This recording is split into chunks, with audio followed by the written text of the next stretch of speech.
नमस्कार दोस्तों, कैसे हो।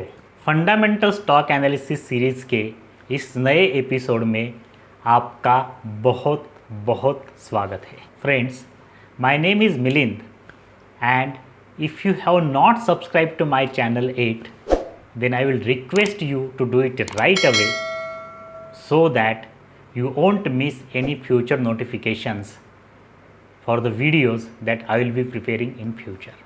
Friends, today we are going to talk about the company that deals in non-alcoholic beverages, mineral waters and juices. It is the largest franchisee for PepsiCo in India and it accounts approximately 80% of the PepsiCo's sale in India. So any guesses, friends? Yes, you guessed it right. We are going to talk about Varun Beverages today.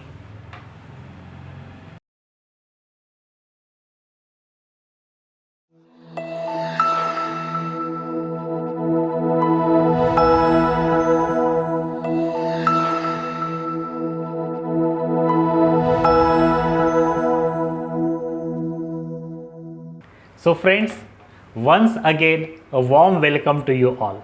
So friends, here the curtain goes up. So let's see what's there in the magic box today. We'll talk about the company, its products and services. We will talk about the moat of the company and the future growth levers as well as strengths of the company. Then we will talk about some key weaknesses, some key challenges that company may face in the near term as well as in the long term. Then we will see the company's financials and key ratios. And then towards the end, we will quickly do a SWOT analysis and we will see if the company is worth an investment. So let's start about the company's products and services. So friends, Varun Beverages Limited or VBL was established in 1995 by promoter Mr. Ravikant Jaipuria, and the company was established to cater to the beverage operations of PepsiCo in India. VBL is a part of the RJ Group and this group is the largest franchisee for Pizza Hut, KFC, Creme Bell and Costa Coffee in India.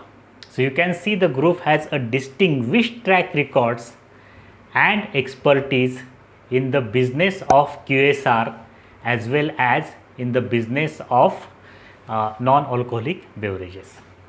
So as I stated in the opening remarks, it is the largest franchisee for PepsiCo in India. In fact, it is one of the largest franchisees of PepsiCo in the world outside of USA. It has presence in 27 states and 7 union territories in India except Andhra Pradesh, Jammu and Kashmir and Ladakh, and it accounts for 85% of the beverage sale for PepsiCo in India. And Varun Beverages has also the sole franchisee operations in Nepal, Sri Lanka, Morocco, Zambia and Zimbabwe.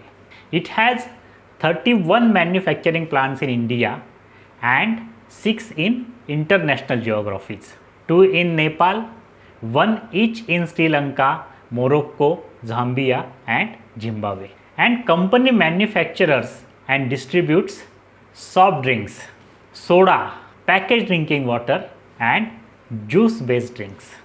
You must have heard about the brands of PepsiCo. You must be familiar with those brands because those are very well known brands and every household in India might be aware of those brands.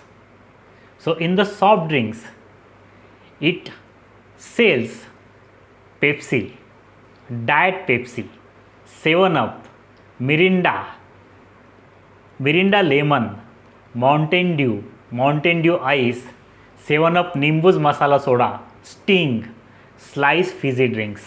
In non-carbonated beverages, it sells Tropicana Slice, Tropicana Juices, Nimbus, and it also sells the packaged drinking water under the brand Aquafina.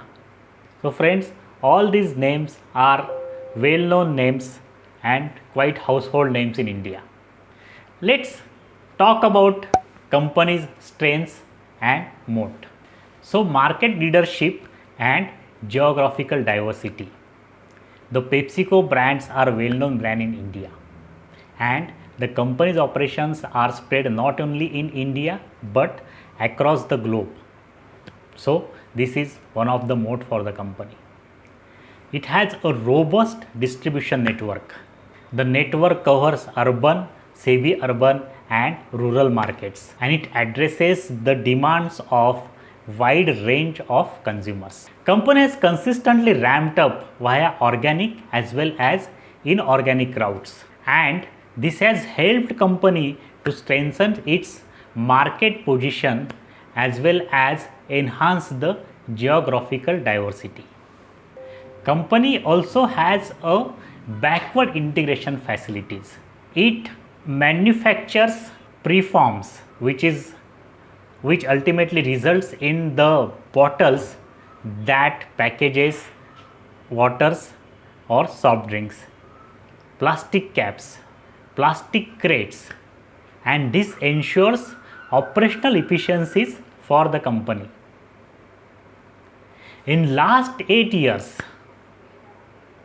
company has maintained positive free cash flow with an average annual run rate of approximately 330 crores in Indian rupees. And with no major capex and expansion plans in future, the company is also looking to further improve its cash flow as well as to reduce the debt. So friends, these are certain strengths and moats for Varun Beverages Limited. Now let's talk about what are the future growth levers for the company. So volume growth momentum will continue for the company. Friends, 3 years back in 2019, company ramp up its operations in new regions of South as well as Western India. And then the pandemic struck, and hence after the acquisition, these markets in the South and Western India have not seen normal sales for Varun Beverages, and now the things getting back to normal, the sales in these regions will ramp up, and this will give a volume boost, volume growth momentum for the Varun Beverages Limited. It has recently launched certain products like Mountain Dew Ice, Sting, Tropicana Juice, dairy beverages, and company is seeing higher acceptance as well as very strong demand for recently launched products. It has also refreshed Pepsi with more fizz and expanded its portfolio in the large lemon based carbonated segment through Mountain Dew Ice, and it has also entered the dairy segment, and a gradual gain in market share on increasing penetration in under-penetrated markets. There, even though Varun Beverages is making 85% of the PepsiCo sale in India, but there are still under-penetrated market in India, and once the company is able to make more inroads into these areas, it will also help increasing the company's volume as well as revenue. Friends, because of pandemic for last 2 years, the people were confined to their homes, and hence the out of home consumption mix for BVL for Varun has gone down. But with the things getting back to the normal, the company should be able to get back to this mix of 65%. So company's out of home consumption mix is approximately 65% during the pre-pandemic levels, and with the things getting normalized, company should be able to get back to this level, and this will again aid in increasing company's volumes as well as company's revenue. So these are certain growth levers for Varun Beverages. Now let's talk about certain risks, certain concerns, certain weaknesses that company may face in near term as well as in the long term. So company is susceptible to changes in regulations and customer preferences. Customer preferences are very dynamic, and company needs to ensure that it is able to understand the choices of the customers and is able to produce the products the way customer wants.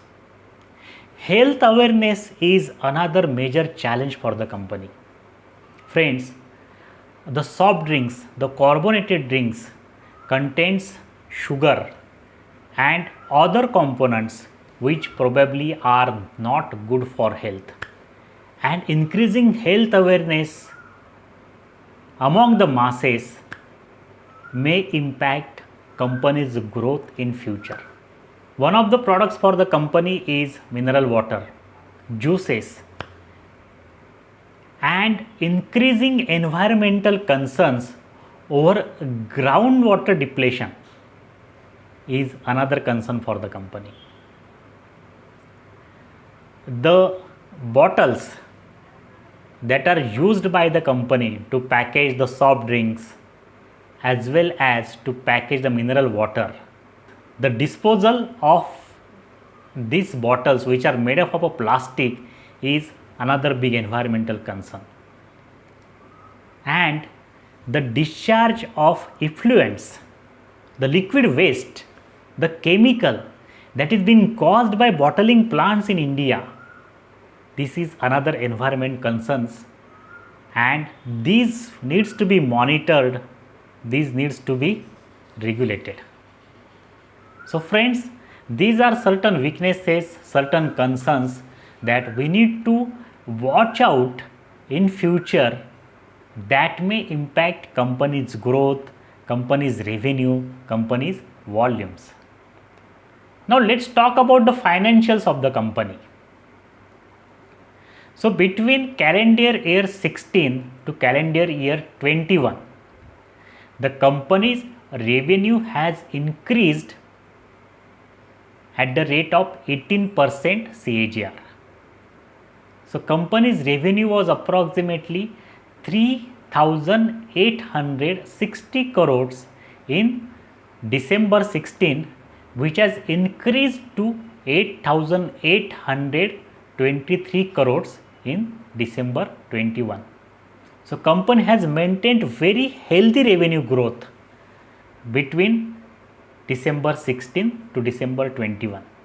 Yes, because of pandemic related disruptions, the company's revenue saw a dip in calendar year 20. But now in calendar year 21 and 22, the company's revenue, company's sales is getting back to the growth track. Let's talk about company's operating profit. Operating profit from calendar year 16 to 21 has increased at 16% CAGR, and the company's operating profit margins are in the range of 19 to 21%. The company's profit was 810 crores in December 16, which increased to approximately 1,700 crores in December 21. So company is maintaining a very healthy operating margins. Net profit. The company's net profit has grown 75% CAGR between CY16 to CY21. And the company's profit margin has also increased. In CY16 it was in the range of 1 to 2%, whereas at the end of CY21 the profit margin was 8%. So this is a very good jump when we talk about the margins of the company. And 75% CAGR in the operating profit is an exponential, is phenomenal, I can say. Let's talk about the balance sheet strength of the company, return on equity. So company's ROE was approximately 17% at the end of December 21, and this is again a good number. Free cash flow. Friends, I told you that company is able to maintain free cash flow for last 8 years. And at the end of December 21, company's free cash flow was approximately 400 crores. So this gives a good lever to the company. In case if it wants to expand in future, it can use this cash flow and it can expand its future operations without going for debt.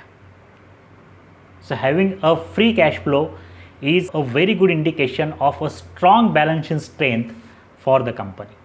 Now let's talk about the key ratios. So friends, company's current market price is around 1100 rupees. Company's market cap is approximately 48,000 crores. So this company falls in a mid to large cap segment. The company's current PE is around 58 and the company's 5-year median PE is around 56. So company's current PE is more or less close or is more or less tracking the company's 5-year median PE. The company's 3-year PEG is 0.81.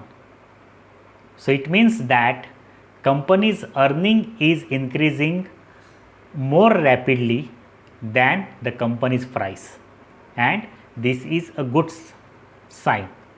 The company's receivable days or the debtor days are just 9.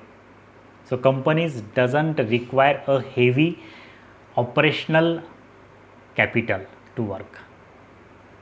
And the company's 5-year stock price CAGR is 15%. So company has given a very good returns in last 5 years. And friends, 2021 was washout. If you take that out, then the company's stock price CAGR will definitely be in the range of 20%. And this is very good number. Promoter holding is 65%. There is no promoter pledge. Company's operating margin is around 19%. Net profit margin is around 8.5%. Debt to equity ratio is 0.82. So this is a decent number. If the company's debt to equity ratio is less than 1, so it means that the company may not face solvency issues in future. ROE 19%, again very good number. 5-year ROE is around 15% and the company's dividend yield is 0.22%. So friends, these are certain key ratios about the company. So friends, now let's do some qualitative analysis. Let's talk about the business model. So does the company has an identifiable consumer monopoly? The answer is yes. Company caters to 85% of the sale of PepsiCo in India, and PepsiCo is well known, well established brand with good penetration in rural, urban and semi-urban areas. Does the company has consistent operating history? Yes. And as I stated you, it is the part of the RJ group, which is also deals or which is also having the franchisees in Pizza Hut, Costa Coffee and as well as PepsiCo. So company has a very strong operating history. Let's talk about financial performance. We saw it. Company's revenue has grown at the rate of 18% for last 5-6 years. And that too despite the pandemic-led disruptions in calendar year 20. Company's profit growth has outpaced its sales growth. And company's ROE is more than 15%. It's in fact 18% at the end of December 21. So it means that it is able to consistently earn high return on shareholders' equity. And with the debt to equity ratio less than 1, the company is not loaded with heavy debt. It can service its debt in future and it has sufficient free cash flow to serve that. So on the financial performance again, company stands on a strong wicket. Let's talk about the management tenets. Is management rational? Is management candid to its shareholders? Are there any legal issues with the management or company? So friends, I have heard the conference calls of the company's earnings, and I have not come across any of these issues which can question the transparency of the management or the corporate governance standards of the management. So here I think again company stands on the good wicket. So let's do a SWOT analysis: strength, weaknesses, opportunity and threats. So strengths, friends, we saw it's the largest franchisee for PepsiCo, accounting 80% of the beverage sale of PepsiCo in India. Weaknesses: contents in the soft drinks, sugar and other contents which may be harmful to the health. Changing consumer preferences, health awareness, and the current situation: rising crude prices, rising inflation, Ukraine-Russia war. This is also impacting household expenses, and the soft drinks, the juices, they form the part of the discretionary expenses, and when the inflation is high, when the consumer purchasing power is low, consumer cut back on these kind of products, and this is again a near-term challenge for the company. As far as the opportunities, increased penetration in newly acquired territories of South and West India. We saw, friends, around 2019 they acquired the territories of South and West India, and then pandemic came into picture. So those areas have not seen the normal growth for the PepsiCo products. So that is opportunity. Higher acceptance of newly launched products. Right, we saw companies launch new products in dairy beverages as well as in juices, and it is seeing a very good amount of response from the customer. Growing out of home consumption with the opening up of offices and traveling activities. Growing refrigeration in rural and semi-rural areas, and ramping up of operations in domestic as well as international territories on the back of growing demand. So these are the future opportunities for the company. What are the threats? Environmental concerns, friend. Recycling of the plastic bottles, right? Discharge of effluents. So these are environmental concerns. Depletion of the groundwater, and these are the serious concerns, and these needs to be monitored very keenly. Any business, it should be environment friendly, and if it is impacting environments, if it is going to impact our future generations, then as an investor you should always think twice before making those investments, and we should keep monitoring that how Varun Beverages responds to these kind of threats, and how it ensures the environment friendliness of its products and its operations. So keep watching this, friends. We come to the end of the presentation, and back to the $1 million question: is company worth an investment? So friends, again, there are no ready-made tips for this. You need to study the annual reports, you need to listen to the conference calls, you should assess your financial risk and profile, you should assess your financial goals, you need to create your own narrative, and then you take a call whether this company is suitable for your investment. My advice: the company has given or shown good growth in the past, and it has good growth potential in future as well. But it's ultimately your decision, your study and your call, my friends. So friends, thanks for watching this video. Don't forget to like and subscribe and share these videos with your friends. Thanks a lot and have a good day.